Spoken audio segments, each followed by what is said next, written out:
ஹரே ஸ்ரீ காரணாசரணம்.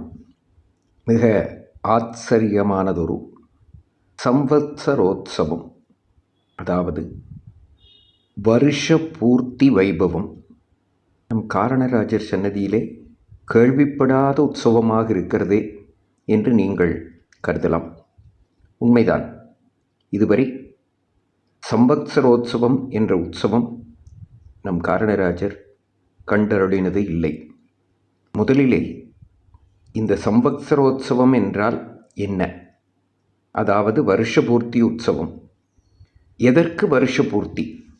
ஆண்டு பூர்த்தி. நம் காரணராஜர் சம்ரோக்ஷணம் கண்டருளி ஓராண்டு பூர்த்தியாவதையொட்டி ஓரோர் ஆண்டும் இனிமேல் கொண்டு கண்டருளக்கூடிய மிக ஆச்சரியமானதொரு உற்சவம். அந்நாளிலே மிக மிக ஆச்சரியமான வைபவங்களை நம் காரணராஜர் கண்டருள இருக்கின்றார். அவரோடு நாமும் பயணித்து அந்த ஆச்சரியமான மேலான அனுபவங்களை நாம் காரணராஜருடைய அனுகிரகத்தாலும் ஆச்சாரிய கிருபையாலும் பெற்று வாழ்வாங்கு வாழ பிரார்த்தித்துக் கொள்ளுகிறேன்.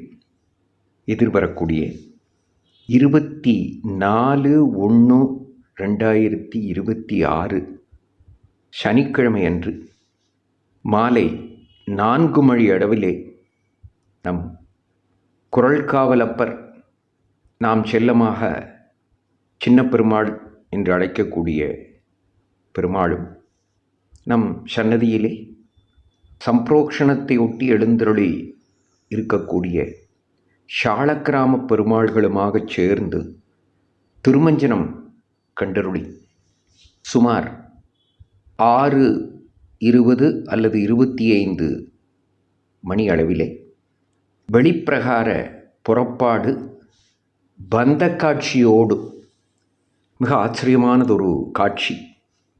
நாம் தற்போது சேவிப்பதெல்லாம் 2 காபந்தங்கள் அல்லது 4 காபந்தங்களோடு நம் காரணராஜரை சேவித்திருக்கிறோம்.